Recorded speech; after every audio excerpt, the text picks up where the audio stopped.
Upgrading to a new phone but dreading the thought of losing access to your beloved Instagram account?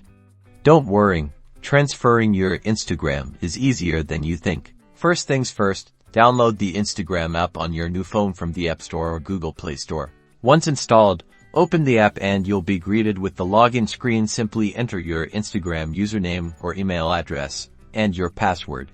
Now, Instagram might ask you to verify your identity. This is a security measure to ensure it's really you. Choose how you want to receive your security code, either through email or SMS. Once you receive the code, carefully type it into the verification field and tap confirm. Make sure you type it in correctly to proceed. And just like that, you're in. Your Instagram feed should load up just as you left it on your old phone. All your photos, videos, followers, and messages will be there, safe and sound.